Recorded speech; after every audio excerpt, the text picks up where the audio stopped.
आज हम आगे फिर से एक नई क्लास लेकर के आप लोगों के सामने मैथ का क्लास है, और वो भी डीएलएड में जो मोस्ट इम्पोर्टेंट क्वेश्चन है, जो बार बार क्वेश्चन पूछता है, वहीं से हम उठा के लेकर के आए हैं आप लोगों के बीच। तो देखिए, सबसे पहला नंबर हम क्वेश्चन की बात करें तो इसमें है कि एक आयत में लंबाई 8 सेंटीमीटर चौड़ाई 6 सेंटीमीटर हो तो इसके विकर्ण की लंबाई ज्ञात करें। कितना आसान क्वेश्चन है ये, देखिए तुरंत पेन उठाइए, 2 सेकंड में क्लियर करें ऐसे ऐसे क्वेश्चन को। तो सबसे पहले हम क्या बोले हैं कि अगर मैथ में जो क्वेश्चन आता है उसमें जो यानी जो चीज़ दिया रहता है उसी को लेकर के आगे बढ़ते हैं। तो क्या है कि लंबाई दिया है, लंबाई कितना दिया है, लंबाई 8 सेंटीमीटर, 8 लिख दो। उसके बाद चौड़ाई कितना दिया है तो वो लिख दो। चौड़ाई हमें दिया है 6 सेंटीमीटर तो लिख दिए, कोई दिक्कत। और हमें पूछा क्या जाता है, देखिए विकर्ण की लंबाई ज्ञात करें, तो ये देखिए लिख लीजिए कि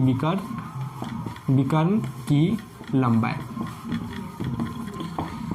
विकर्ण की लंबाई का फॉर्मूला होता है रूट अंडर लंबाई स्क्वायर प्लस चौड़ाई स्क्वायर होता है। तो क्या होता है, इसका फॉर्मूला होता है रूट अंडर लंबाई का होल स्क्वायर और प्लस चौड़ाई का होल स्क्वायर होता है। कोई दिक्कत, समझ में आया। ये सूत्र है, सूत्र याद कर रहना जरूरी है, क्योंकि ये क्वेश्चन यानी सेम तो बनेगा लेकिन सूत्र आपको याद नहीं है तो क्वेश्चन नहीं बनेगा, इसलिए सूत्र को अच्छे से याद करना है। तो हम देखें, लंबाई का हमारा मान पता है कितना है, 8 है तो 8 का स्क्वायर कर दो, अब प्लस चौड़ाई है 6 तो 6 का स्क्वायर कर दो। कोई दिक्कत। 8 का स्क्वायर होता है 64 होता है, पता ही है, और 6 का स्क्वायर होता है 36, और 36 64 को जोड़ दे तो ये हो जाएगा 100, और 100 का रूट कितना निकलता है 10 आता है। कोई दिक्कत, कितना आता है 10। अगर रूट से निकालना नहीं आता है तो हम बोल दिए क्या, खंड करके निकाल लीजिए, जो 2 मिले उसका बाहर कर दिया, गुना करके निकाल लीजिए। तो इसमें हम 10 देखें तो 10 हमारा ऑप्शन नंबर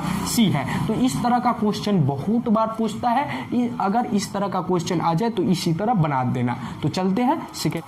तो दोस्तों आगे हम दूसरे क्वेश्चन की ओर। देखिए, सबसे पहले क्वेश्चन को अच्छे ढंग से पढ़िए। क्या है कि किसी त्रिभुज में कम से कम न्यून कोण होते हैं, यानी कितने न्यून कोण होते हैं एक त्रिभुज में कम से कम।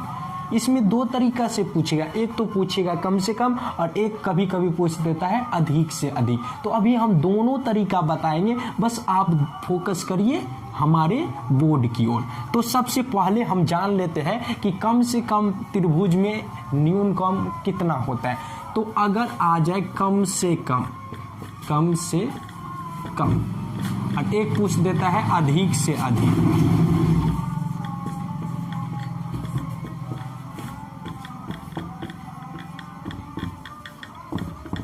2 तरह का क्वेश्चन पूछ देता है। अगर कम से कम पूछे, एक त्रिभुज का बात करें और बोले कि कम से कम कितना न्यून कोण होते हैं, तो कम से कम 2 होते हैं। कितना होता है 2, यानी ये क्या पूछा था कम से कम, तो कम से कम 2 होता है। कितना होता है 2। अगर ये क्वेश्चन आ जाए कि किसी त्रिभुज में कम से कम कितने न्यून कोण होते हैं, तो 2 पे क्लिक कर देंगे, तो हमारा ऑप्शन सही 2 हो गया। लेकिन अगर पूछ दे कि अधिक से अधिक कितना हो जाए, तो ये भी जानकारी होना चाहिए ना। तो अधिक से अधिक अगर आप लोगों से पूछ दे तो अधिक से अधिक 3 होते हैं।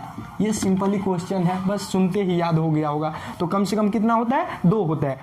तो तीसरे नंबर क्वेश्चन की ओर आगे, ये भी क्वेश्चन बहुत बार लगातार पूछता ही है। तो ध्यान से देखिए, एक्स अक्ष के मूल बिंदु से P का मान दिया है -3,6 की दूरी होगी।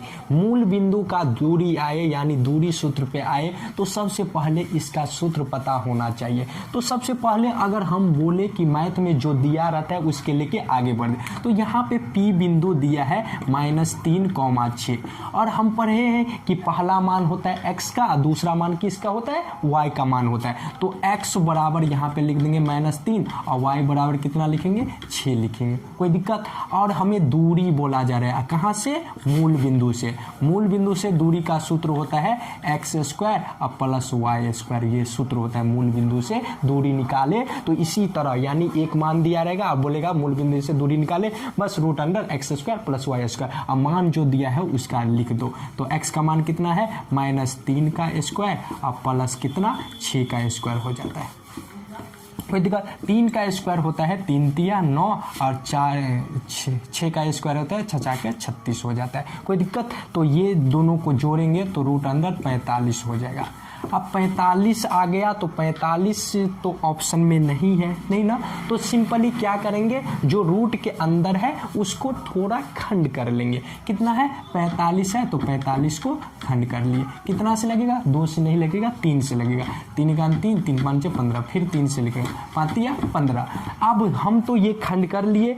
जोड़ा जो होता है यानी दो सेम चीज दो मिल रहो अंदर में तो वो रूट से बाहर निकल जाता है। तो यहाँ पे देखें तो 3 2 तो है तो ये बाहर निकल जाएगा, और लेकिन इसका जोड़ा नहीं है तो ये रूट के अंदर ही रहेगा, तो ये रूट अंदर 5 हो जाएगा। अब देखिए तो 3 रूट 5 है हमारे ऑप्शन में, तो हम देखें डी नंबर ऑप्शन हमें करेक्ट है। अगर इस तरह से क्वेश्चन आ जाए तो इसी तरह कंप्लीटली करना, कोई दिक्कत। तो चलते हैं नेक्स्ट क्वेश्चन। तो इस टाइप का भी क्वेश्चन बार बार क्वेश्चन आता ही है, तो ध्यान से पहले पढ़िए क्वेश्चन जो दिया है उसको अच्छे से पढ़िए। तो x बराबर दिया है a cos थीटा और y बराबर दिया है b sin थीटा है। तो a square B square X square plus A square Y square का मान क्या होगा, इसका मान ज्ञात करने के लिए बोला जा रहा है। तो सबसे पहले जो दिया है उसको लिख लो, क्या है बी स्क्वायर और एक्स स्क्वायर और प्लस इधर दिया है ए स्क्वायर और वाई स्क्वायर।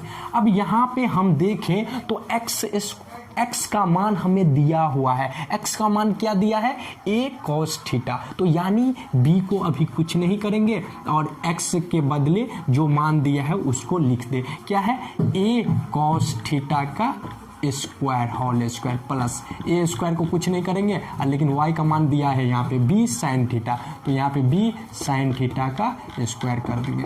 कोई दिक्कत, ये मान बैठाए हैं दिया हुआ है, कोई दिक्कत। अब देखो यहाँ पे b स्क्वायर हम कर दिए, अब यहाँ पे a का स्क्वायर करेंगे तो ये a ही स्क्वायर होगा, क्या होगा a स्क्वायर, और cos का स्क्वायर ये cos c स्क्वायर हो जाएगा, cos स्क्वायर थीटा हो जाएगा, प्लस ये a स्क्वायर पहले से है छोड़ दो, ये b का स्क्वायर हो जाएगा और ये किधर भी हो जाएगा साइन का होल स्क्वायर। कोई दिक्कत। अब यहाँ पे हम देखें जो सेम चीज होता है तो उसको कॉमन हम कर सकते हैं। तो यहाँ पे भी a स्क्वायर बी स्क्वायर है, यहाँ पे भी a स्क्वायर बी स्क्वायर है, भले से उल्टा लिखा है कोई दिक्कत नहीं है, गुना में है तो वो कॉमन हो जाएगा। तो ये देखें तो a स्क्वायर और बी स्क्वायर दोनों में है तो हम कॉमन ले लिए, कोई दिक्कत।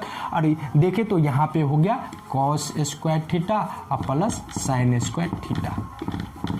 अब हम ये 10वीं क्लास में पढ़े होंगे sine square plus cos square कितना होता है, 1 होता है। ये सूत्र है कि लिखा रहेगा साइन स्क्वायर थीटा और प्लस कॉस स्क्वायर थीटा बराबर कितना, ये सूत्र 1 होता है। कोई दिक्कत, चाहे कॉस को पहले लिख दीजिए साइन को बाद में, कि कोई भी है सेम है, जोड़ है तो सेम है। तो cos square plus sine square का मान कितना होगा 1, यानी इसके स्थान पे 1 लिख देंगे। आप a स्क्वायर और b स्क्वायर का गुना 1 से करेंगे तो ये सिंपली a स्क्वायर और b स्क्वायर हो जाएगा। a स्क्वायर b स्क्वायर हमारे ऑप्शन में है तो ए नंबर ऑप्शन करेक्ट है। अगर इस तरह का क्वेश्चन आए तो इसी तरह बनाना है, कोई नहीं, आराम से सिंपली से बनेगा। तो चलते हैं नेक्स्ट। तो दोस्तों हम आगे अगले क्वेश्चन की ओर। तो ये क्वेश्चन भी बहुत बार पूछा गया है, तो हम वही क्वेश्चन लेके आते हैं जो बार बार क्वेश्चन टकराता है, वही क्वेश्चन है। तो ये यहाँ पे ध्यान से पढ़ो। तो यदि घन का आयतन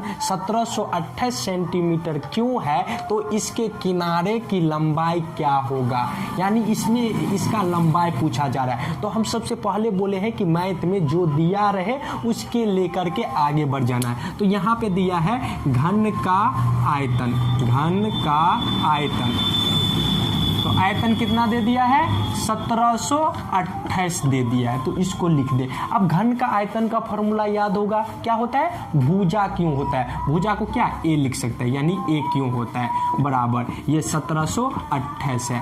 अब a क्यों तो है, लेकिन ये 1728 किसका क्यों है वो भी पता होना चाहिए। अगर सिंपली आपको याद नहीं हो तो इसको खंड करके आप मिला सकते हैं, ये कि ये किसका क्यों है। तो क्यों है तो यानी खंड करेंगे तो यानी हर एक 3 चीज मिले वो 3 में से 1 उठाना होता है। तो हम देखें तो ये a क्यों इस साइड सेम लिखेंगे और ये 1728 होता है 12 का क्यों हो जाता है, 12 का क्या होता है क्यों होता है। तो ये क्यों से क्यों कैंसिल हो गया तो a का मान हो जाएगा 12।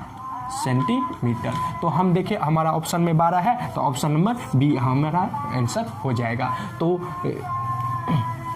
तो चलते हैं, नेक्स्ट क्लास में मिलेंगे, तब तक के लिए बाय। इस तरह का क्वेश्चन, ये मोस्ट प्रीवियस क्वेश्चन है।